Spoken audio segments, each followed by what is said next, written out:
nós vamos iniciar o primeiro assunto, né, da nossa disciplina, que são os procedimentos e cuidados de enfermagem.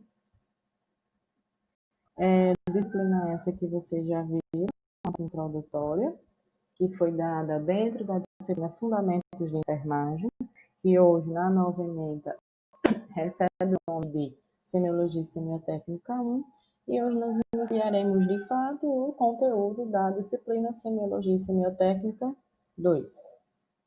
Então, o primeiro assunto, nós vamos ver procedimentos e cuidados de enfermagem, que aí, lembrem-se, esses procedimentos e cuidados de enfermagem não estão totalmente ligados à parte técnica do assunto. Nós vamos ver aqui a fundamentação teórica desses procedimentos, a legalização, a parte legal, de resolução e de todo esse conhecimento para se realizar tanto um procedimento efetivo como também um cuidado efetivo. Então, a definição, o que são esses procedimentos? Então, é considerado os procedimentos básicos de enfermagem, aqueles que envolvem técnicas que podem ser implementadas pela equipe de enfermagem, observando sempre que é sob supervisão do enfermeiro.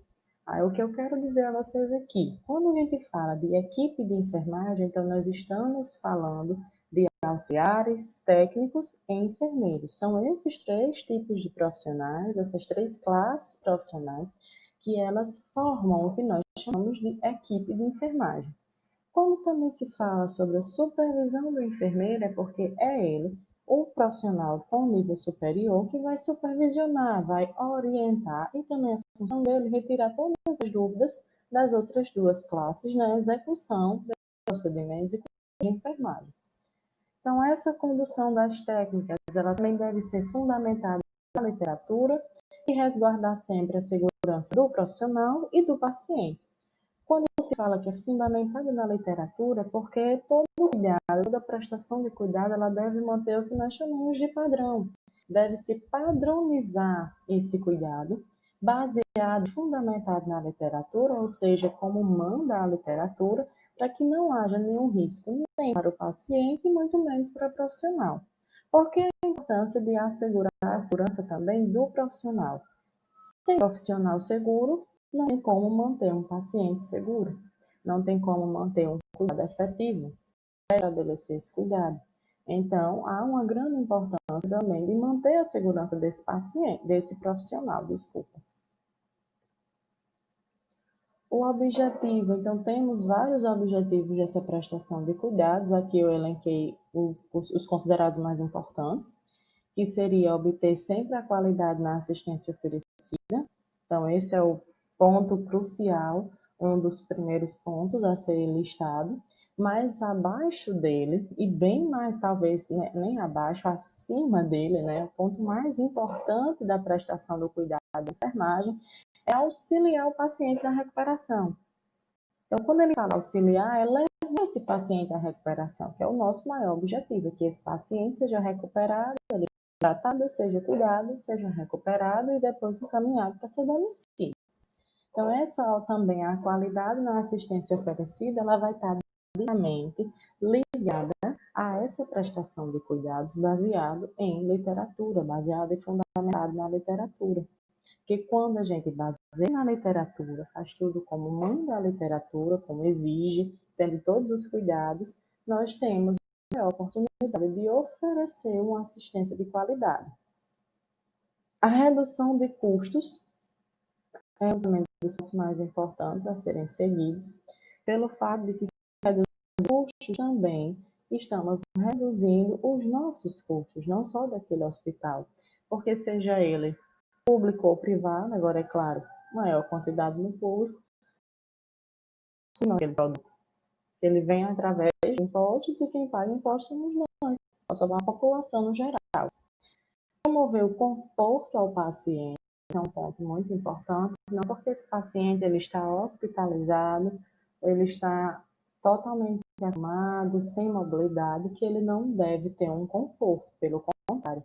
É aí que se deve ser totalmente estabelecido o conforto desse paciente, para que ele possa se recuperar ainda mais rápido. Um paciente confortável, ele tem muito mais chances de aceitar o tratamento prescrito, de aceitar os cuidados prescritos, para poder ter uma boa recuperação. E quando nós falamos também dessas ações de efetivação do cuidado, que são as ações de efetivação do cuidado? Nada mais são do que ações que garantem que esse cuidado prestado seja efetivo e seja eficaz. Tanto efetivo como eficaz. Por quê? Porque sem essas ações, alguma fonte desse cuidado vai ser quebrada e nessa quebra o paciente não recebe o cuidado total, o cuidado eficaz. Orientar o paciente sobre o cuidado que será oferecido. Então, é dever nosso orientar esse paciente e não dever dele entender aquele procedimento, porque ele não é da área da saúde. Então, é dever nosso orientar. Também essa orientação, vocês têm que entender que essa orientação deve ser passada de uma maneira que esse paciente também entenda, por mais que nós tenhamos um conhecimento de termos técnicos, o conhecimento próprio técnico, literário, de tudo, essa orientação não pode ser passada totalmente dessa maneira para o paciente, porque às vezes vamos encontrar pacientes totalmente leigos, que não vão compreender o que a gente está falando. Então, todo o nosso conhecimento também deve ser retratado e repassado para esse paciente de uma maneira compreensível. O sigilo profissional, quando ele fala de sigilo profissional, aí vamos voltar provavelmente à disciplina de ética, que vocês já tiveram.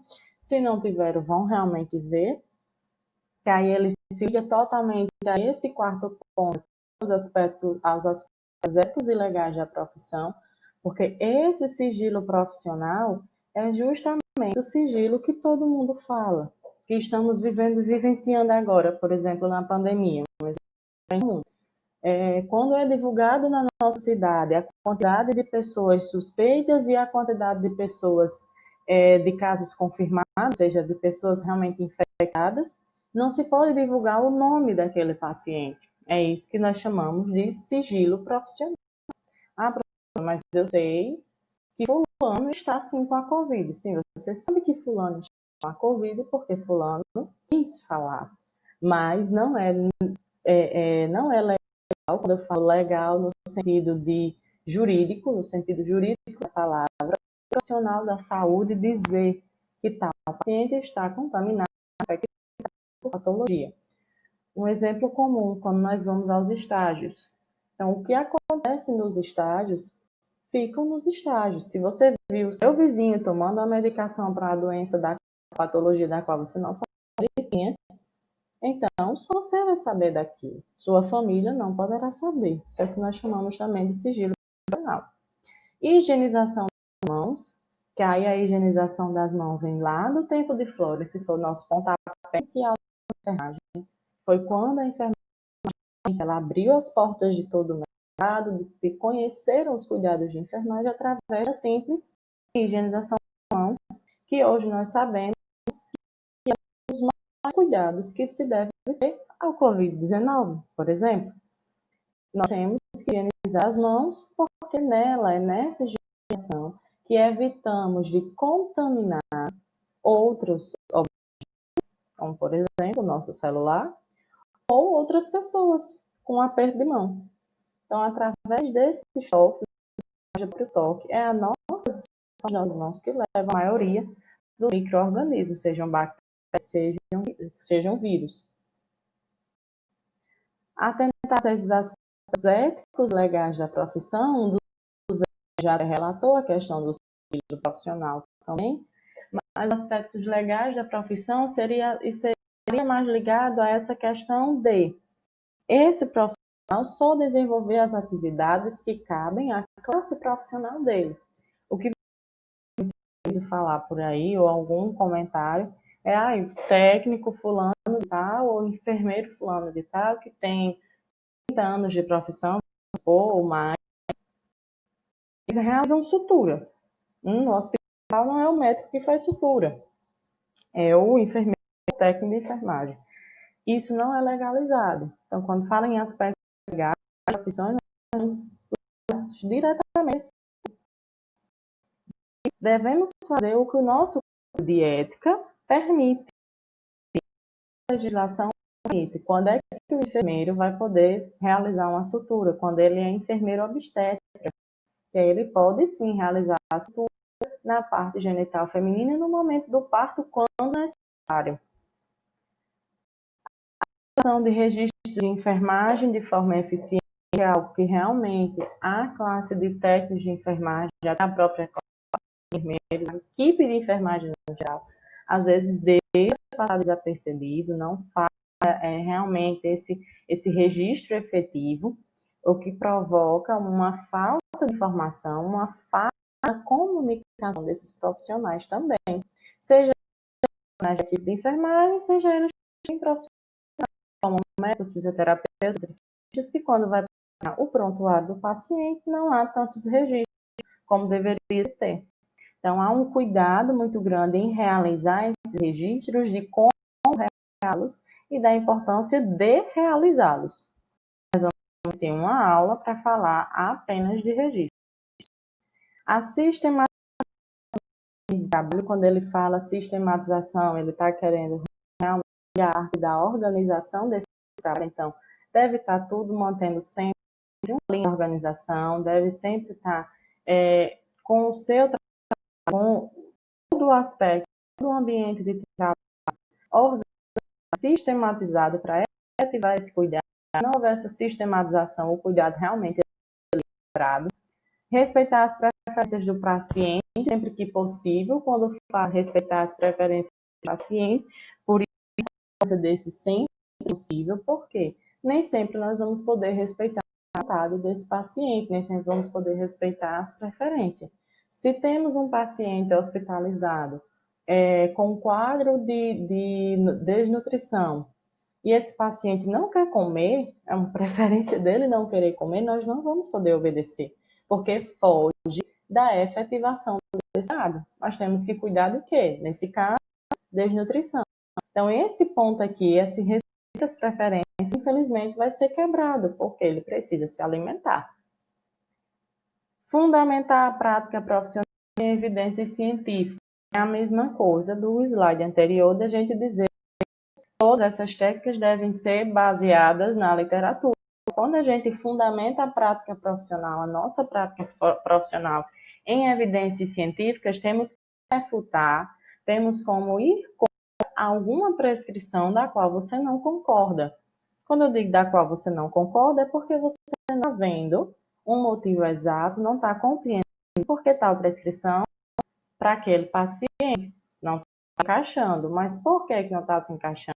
Você tem que ter uma evidência científica para estabelecer essa opinião de dizer, olha, não está se encaixando devido a isso, isso e isso. Aqui nós vamos ter uns conceitos importantes, né? Uma base de conceitos para a gente iniciar mesmo a disciplina de procedimentos, a parte da semiologia, que eu acredito que vocês já viram, né? Já devem ter dado uma vista ou já devem ter passado em outras disciplinas anteriores. Nós temos o termo asepsia, que nada mais é do que a utilização de medidas para impedir a penetração de micro-organismos em local onde eles não estejam presentes. É um ambiente totalmente limpo, do que você está deixando medidas para que não entre micro-organismos naquele ambiente. Essa asepsia pode ser dividida em duas, que são a asepsia médica e cirúrgica. A médica, ela se refere às medidas adotadas para reduzir o número de micro-organismos e evitar a disseminação deles. A disseminação é que esse micro-organismo contamine outros locais. E a asepsia cirúrgica, que é a ação de impedir a contaminação a objeto externo. Esse ela está remetido muito a esse termo cirúrgico, porque é no centro cirúrgico que nós temos uma maior quantidade de estéreo, do qual, quando a gente fala que esse material é estéreo, porque ele não tem nenhuma contaminação, ele não está contaminado com nada, ele foi utilizado, passou pelo processo de esterilização. Então, ele também tem que levar e também tem que ter uma conduta estéril para mantê-lo. A antisepsia é a medida que visa reduzir ou prevenir o crescimento de micro-organismos em tecidos vivos. Então, são tecidos vivos. Nossas mãos, ou seja, nossa pele, ou que não esteja contaminado. Então, tem que sempre estar se fazendo a antissepsia para que esse micro-organismo não chegue a esse tecido vivo e não haja um crescimento dele. Então, aqui nós temos os fatos, né, duas opções, a lavagem das mãos, a simples e a cirúrgica, que é essa de baixo, e a do próprio telefone, né, a higienização do nosso limpeza, toda sujeira, seja ela material orgânico ou inorgânico, de objetos e superfícies, que ela tanto envolve a utilização de ações químicas e mecânicas. Quando eu falo químicas, eu estou remetendo a detergentes, sabão, produtos enzimáticos. Quando eu falo mecânicas, é a fricção. A desinfecção, que é o processo de destruição de micro-organismos em estado vegetativo, ou seja, com exceção das formas esporuladas. Quando eu falo em estado vegetativo, esse organismo ele está vivo. Utilizo sempre agentes físicos ou químicos, que aí são exemplos desses agentes químicos. O álcool e o taraldeídeos. O mais utilizado sempre são álcool e cloreto. Físicos, como eu falei, físicos e mecânicos são a mesma coisa, é a fricção, é a limpeza em si. Esterilização é um processo utilizado para destruir todas as formas de vida micro-organismo, ou seja, né, outro slide que falou que continuava a desinfecção, continua as formas esporuladas, no processo de esterilização não vai acontecer. Essas formas esporuladas não vão morrer. Você utiliza os agentes físicos, como a autoclave, a estufa, e também agentes químicos, como o óxido de etileno, plasma de perodóxito, hidrogênio, formaldeído, glutaraldeído e o ácido peracético. Esses aqui, os agentes físicos da esterilização, nós vamos ver muito na central de material de esterilização. Evento adverso, para vocês verem mais quando for falar o que é esse evento adverso. Evento adverso nada mais é do que complicações indesejadas decorrente de um cuidado prestado, ou seja, um cuidado, por exemplo, aos pacientes que não são devidos à evolução natural da doença base. Ou seja, se o paciente ele possui imobilidade, referente a essa doença de base, a imobilidade, ele pode sim desenvolver uma pneumonia por estar imóvel, por estar restrito ao leito, ele pode desenvolver uma pneumonia, mas não é correto dizer que a imobilidade provoca lesão por pressão, porque a lesão por pressão ela pode sim ser evitada com a mudança de decúbito desse paciente que está imóvel ao leito, ou seja, está contido, retido ao leito. Então, a lesão por pressão seria um evento adverso. Limpeza concorrente ou diária, que aí essa limpeza concorrente diária ela é realizada diariamente para a manutenção do ambiente hospitalar e ela pode ser repetida conforme a necessidade, ou seja, se o paciente vir a realizar ou se esse paciente vinha a provocar ou desculpa, se esse paciente vinha a vomitar, episódios de vômito, por exemplo. Então, a cada episódio desse, haverá uma limpeza o fato do vômito, meu Deus. A limpeza penal é realizada periodicamente, de acordo com a área de risco do hospital. Ela pode ser realizada após uma alta hospitalar, ela pode ser realizada após uma transferência, ou após a suspensão de medidas de isolamento. No caso, um leito que está um paciente contaminado com Covid-19, novo coronavírus. Ao realizar os exames e se estabelecer que esse paciente está curado, ele vai receber alta, há uma limpeza terminal no leito que estava isolado, em todo o quarto que ele estava isolado. E quando nós chamamos de infecção.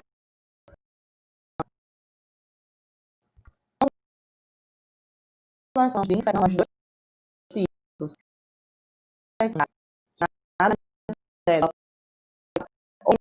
Ou no ato da admissão, desde não relacionada a uma internação anterior, quando o paciente ele entra no hospital, a infecção, esse micro-organismo tem incubação.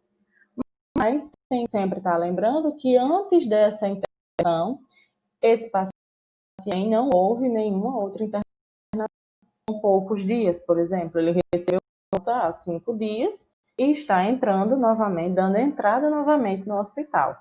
A infecção secundária não foi hospitalizado há menos de dias atrás, há menos de 5 dias atrás, e ele entra no hospital e um dia ou dois depois apresenta uma infecção. Então, essa infecção, ela é de caráter classificada como infecção sanitária, ele adquiriu na comunidade hospitalar. A infecção hospitalar é o contrário. Qualquer infecção adquirida ou que se manifeste nessa internação, ou mesmo após a alta desse paciente. Recebeu alta hoje, daqui a 5 dias mais ou menos, ele apresenta um quadro de infecção. A infecção ainda está, sim, ligada à hospitalização, à infecção dele. Aqui nós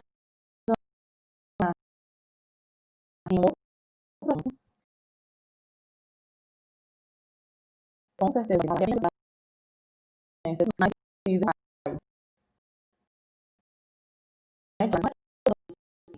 ela vem sendo cada vez mais implementada na prática assistencial. Ela confere, ela tem um objetivo assim, conferir uma maior segurança aos pacientes. Ela também promove uma melhora de qualidade da assistência e uma maior autonomia dos profissionais de enfermagem. A sistematização da assistência de enfermagem nada mais do que a organização do de enfermagem. É na SAI que está descritos e feitos toda a sistematização, todo o controle, toda a organização dessa assistência, desse cuidado de enfermagem ao paciente. Ela foi regida, né, ou seja, foi autorizada a resolução do CONEM, número 358/2009, que justamente ela dispõe sobre a sistematização da assistência de enfermagem e também a implementação do processo de enfermagem públicos ou privados, que a SAI, ela tanto pode estar no ambiente público, como ela também deve estar no ambiente privado. Lembrando também, os hospitais até a SAI, os enfermeiros eles vão realizar e nós técnicos vamos executar essa sistematização? Infelizmente, a SAI ainda não é uma realidade de todos os, mas uma grande maioria já está se adequando à realidade extensão mesmo de questões de prescrições e que a SAI exige. Mas hoje ela é disposta, vocês estão vendo, desde 2009. Nesse processo de enfermagem, tanto em ambiente público e privado, o cuidado profissional de enfermagem também dá outras providências. É nessa resolução também que é o nosso processo de enfermagem como um instrumento metodológico que orienta o cuidado profissional de enfermagem e também a documentação da prática profissional. Aí, no segundo artigo dessa resolução, ele estabelece os de etapas do processo de enfermagem, que são etapas de processo. A primeira etapa é a investigação, que consiste na coleta de dados, no exame físico. Então, é nessa primeira etapa, a investigação, que nós vamos descobrir o que esse paciente, o que trouxe esse paciente, o que trouxe esse paciente até essa hospitalização. Mas os dados, o histórico familiar da doença, todos esses dados ser coletados na investigação. Aí temos o segundo passo, que é o diagnóstico de enfermagem, que é a utilização do NANDA. O NANDA é esse livro aqui, Vou aumentar para vocês verem. Está ao contrário por conta da câmera, né? Sendo que esse é do ano 2014, no slide uma foto da metodologia mais recente, edição mais recente. Esse diagnóstico de enfermagem usando NANDA é porque é neste livro aqui que contém os diagnósticos de enfermagem. A enfermagem pode diagnosticar uma patologia? Não, o NANDA, porque temos os próprios diagnósticos. Planejamento, que nele se tem resultados esperados, né? Esses resultados esperados, esses planejamentos vão ser descritos pelo que nós chamamos de, que é o livrinho, esses diagnósticos com as implementações, o planejamento e todas as ações de desenvolvimento.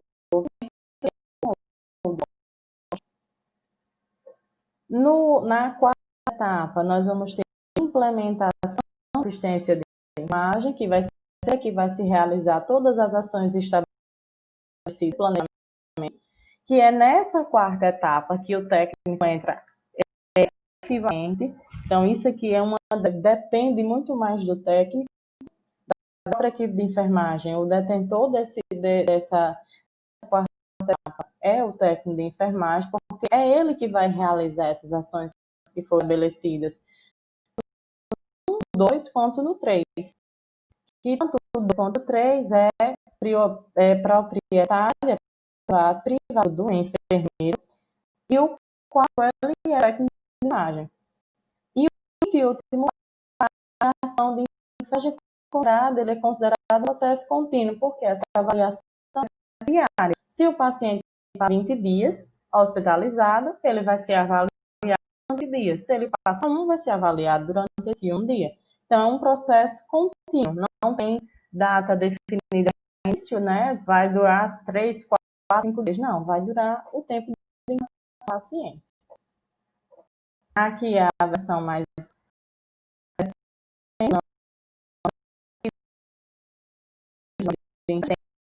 as realidades e também os fundamentos.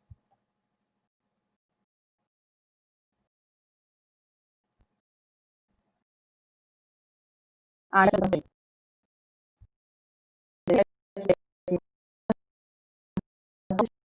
A imagem é no 5º artigo da resolução, que a enfermagem e o auxiliar de enfermagem, em conformidade com os dispostos de 1498 de 1986 e também do decreto 406 de 1987, ele regulamenta a participação, execução do processo aqueles que lhe couber após supervisão e orientação do enfermeiro. Então, se for estabelecido que esse paciente necessita de medicamentos ou ele necessita de uma cabeceira elevada, usamos o tempo de prescrição de enfermagem, é o técnico que vai realmente auxiliar que vai executar essas ações. Como nós vemos aqui, temos um exemplo, a aferição de sinais vitais e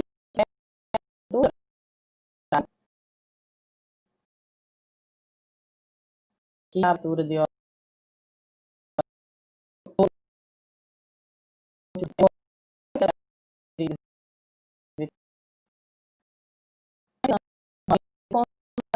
alimentação ativa leite, coloque-se atenção quando esse é um caso. Quem sempre abre, geralmente quem abre essas prescrições são os técnicos de enfermagem. Quando a gente coloca os termos de atenção contínua, a atenção é porque sempre deve estar atenta, né? Atentar para isso aqui, fazendo essa orientação, quanto à necessidade dessa movimentação do leito. A gente coloca o contínuo, é porque durante as 4 horas, essa cabeceira deve estar elevada a 30 graus. Quem executa a prescrição? O técnico de enfermagem.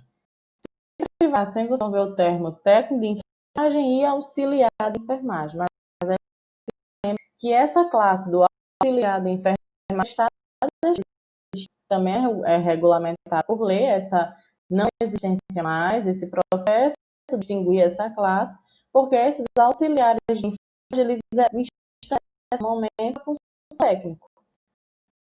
O ideal é que todos eles virem técnicos de enfermagem.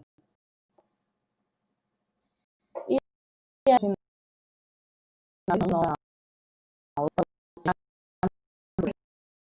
algumas atividades vão ser colocadas na plataforma. Após essa aula, acredito eu que até sexta eu vou colocar as atividades na forma para que vocês tenham uma semana para realizar e que o nosso próximo encontro eu já as corrija ou vocês já tenham as dúvidas que tiverem. Vou abrir, tanto na plataforma, vou colocar as atividades e também abrir um prazo para entrega. Então, sempre esse prazo vai ser no mínimo 3 dias. Então, provavelmente amanhã, possivelmente amanhã nós teremos ao vivo, eu espero que vocês participem. Vou colocar as orientações tanto no sistema, quanto também no grupo da turma, eu acho mais viável de vocês verem, né, bem, até mais. E também vou enviar o link por lá da nossa reunião da manhã, o horário de início, também vou colocar lá, tá bom? Para que tire todas as dúvidas que vocês tiveram, que apareceram nessa aula. E a outra também, tá certo? Alguma dúvida sobre a metodologia, sobre algo que seja ligado às nossas aulas que tivemos até agora, mas também qualquer dúvida quanto à metodologia, vocês também vão tirar na aula ao vivo. Obrigada, até a próxima. Tchau.